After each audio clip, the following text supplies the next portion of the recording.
Hello, everyone. I'm Michele Richman. I'm the Chief People Officer at Lawline. So I'm going to be talking about measuring employee success and how coaching models can help your employees achieve their goals, their metrics, the company metrics. Essentially, about 6 years ago, we started working with external coaches and currently work with a coaching program. And the person who runs the program, she says always, amazing leaders are amazing coaches. And I'm going to repeat that for you because I think it's so important. Amazing leaders are amazing coaches.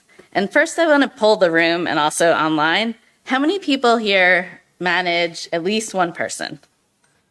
Okay, good. So what I want you to do is stop calling yourself a manager and start calling yourself a coach in your mind. And let's continue.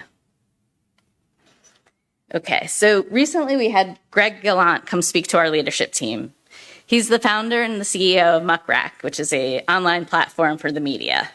And he said in a podcast, my revelation was that the real work for me as a leader was to work with my one-on-one reports, not talking to my customers, not closing deals, and not working on my product. And his entire conversation was really like, God, I can't believe in the beginning, he would say, I spend all day in meetings with my one-on-ones trying to help them, and I don't have any time to create.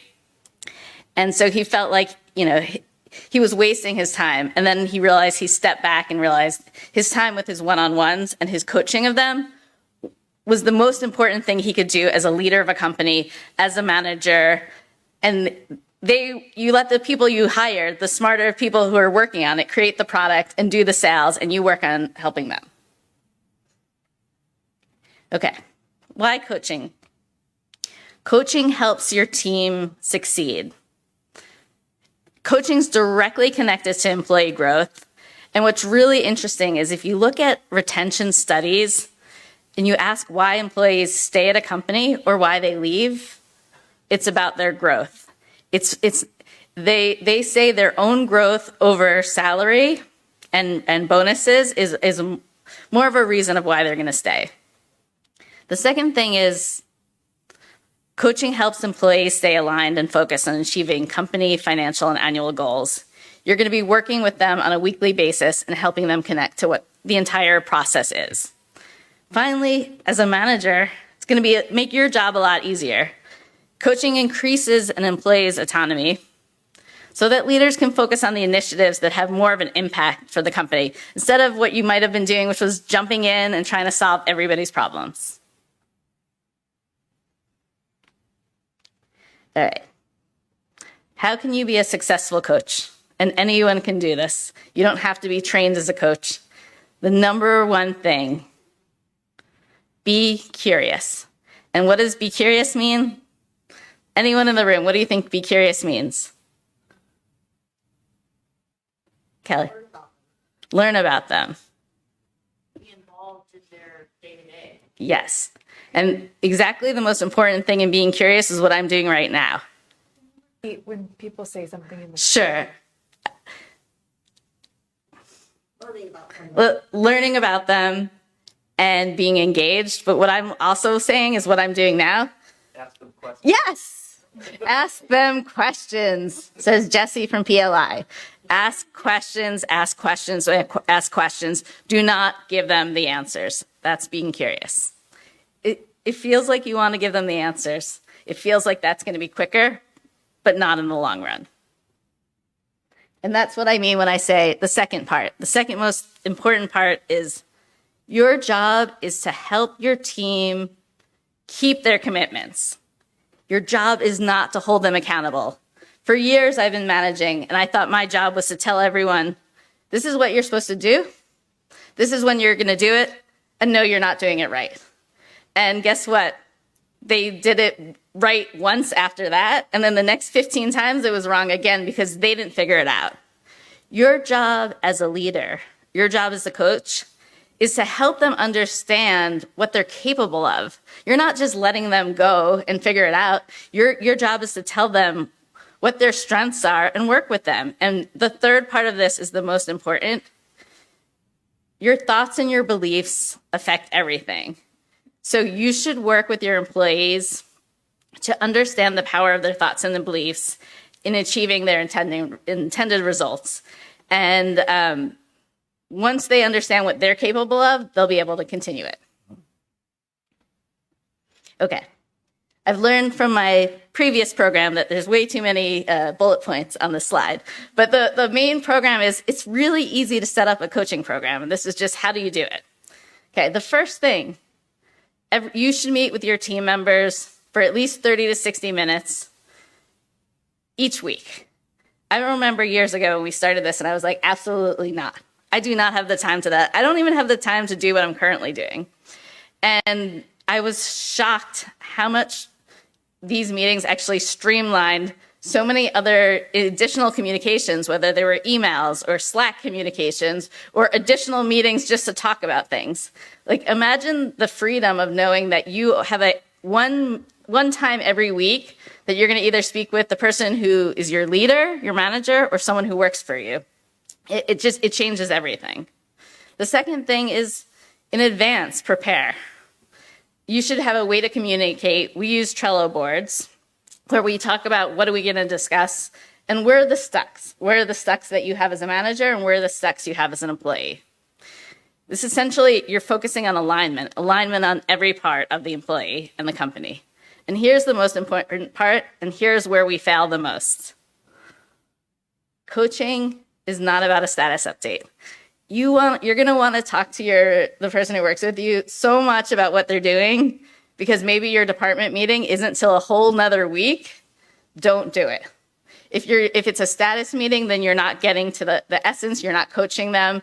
And guess what? It could probably happen in a software management program or an email. Coaching should not be about status updates.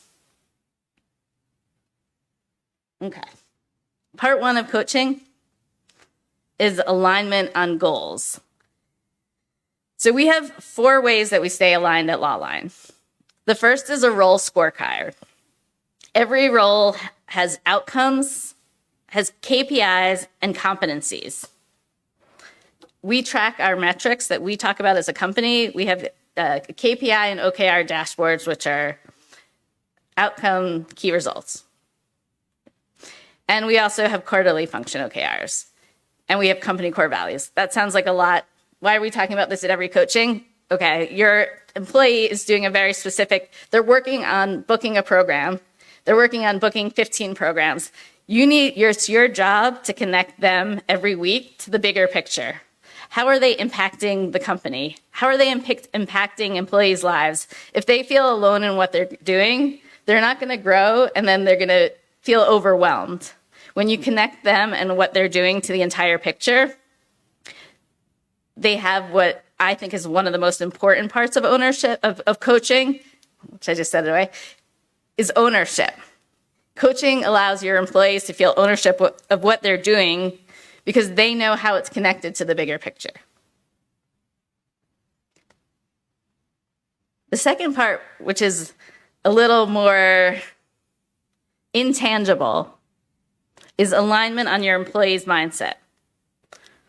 The first part I call monitoring their mood. If you walk into a meeting or you log in on Zoom and you ask, how are you doing? What's the answer you're going to probably get? Anyone? Okay, and now I say, Jesse, how's your mood today? You'll get a more honest answer. And as Jesse said, you get a more honest answer because people take the word mood and they really step back. I've had an employee answer, wow, I'm really overwhelmed. I didn't even realize how overwhelmed I am with everything going on personally and professionally until you just asked me that, because I'm so busy and I'm always like, I'm fine, I can handle it. But I have 3 family members who have COVID, and also someone is out at work and I'm taking over their job and there's so much going on, and then we stop And we talk about why they're overwhelmed, and we don't focus on the other things because that is the most important thing for this coaching session. But when you ask them, how are you? They're going to just say fine. So monitor their mood. You're not their therapist. You're not curing it. You just want to know what's going on with them. Next, personal and professional goal setting. If you don't know where they're going and where they want to be in their role, then you're not going to be able to help them grow. And similarly, personally, like, is this where you want to be? Are you looking to grow? Are you looking to leave the company? Are you looking to move? Knowing what's happening in their lives can help you help them meet their metrics. And I say the same thing with personal and professional relationships. How are you interacting with your team members? How are you collaborating? Like, you want to ask them the questions that they might not be thinking to come to you about. How's everything going with your partner? How are your kids? Be engaged, not because you want them to, it's your job, but guess what? We're not two different people. We don't leave our personal lives of who we are when we come to work. We don't leave our professional lives when we go home. We're the same person. So as a coach, if you're able to connect with everything that's happening in their lives, you're going to be a better leader. And then finally, this is very connected to the first two speakers I saw, the plenary speaker of challenging the beliefs that do not serve them. My example is I have numerous employees who've told me I'm not good at public speaking. Apparently the entire population also feels like that, more than death, which I thought was interesting. But so you want to challenge their beliefs. You'll say, okay, great. Why aren't you good at public speaking? When I was 15 years old, I had to do a presentation in front of my whole high school, and I froze, and everybody laughed at me, and yada, yada, yada. And often what we're doing is when we have a belief, we're using the wrong evidence to support it. So this is 20 years later, and this person is still fixating on what happened when they were 15 years old. And what you say to them is, oh, actually, remember when we were at ACLEA, and you spoke in front of a hybrid audience, and you kicked butt, as people tell me when I tell them later on. I hate public speaking.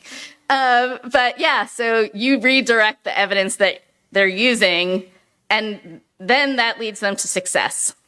So you challenge the beliefs that do not serve them. Then you focus them on the beliefs and the evidence that do serve them.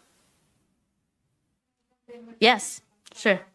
Oh, I think this is working. Okay. So someone online just pointed out that sometimes it might be good professional development opportunity to let the people you're coaching also work with a coach other than yourself. So an outside coach.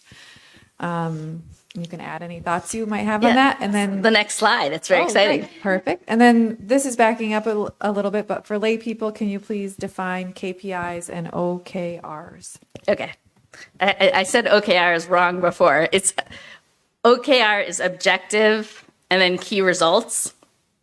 So an objective is we want to, for the quarter, increase the number of attendees at all of our events.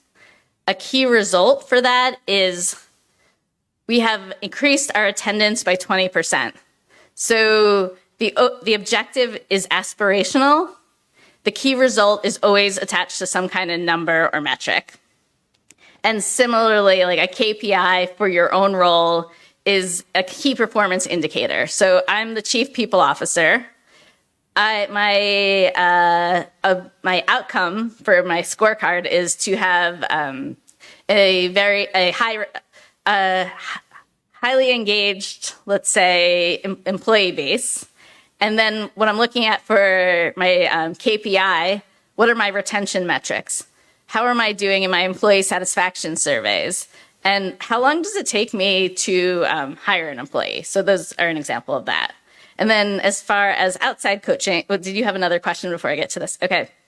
So we at Lawline are big proponents of outside coaches. We've worked with coaches that coach just our executive team.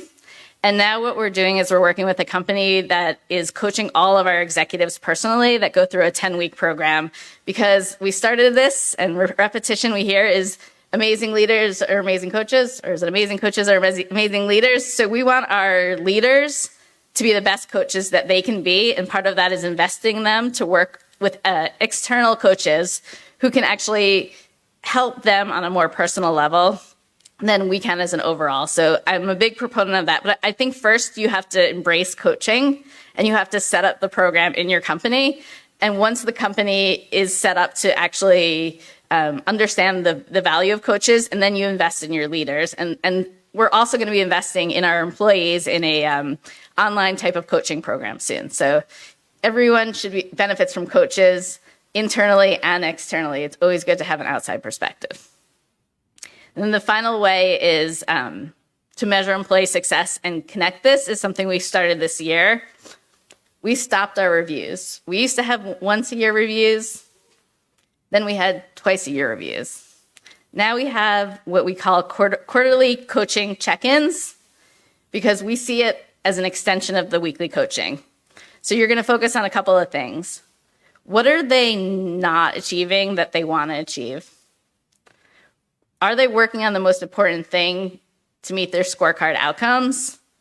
Do they actually have the support from you that they need?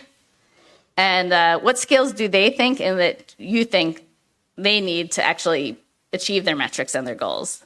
And here's the most important thing to know from this. If something comes up in a quarterly coaching check-in for the first time that either you've never said or your employees never said, you're not coaching right. It should never be anything new. It should be an extension of the conversations you're having every week, just going a little deeper. And that is all I have. Are there any questions before I transition?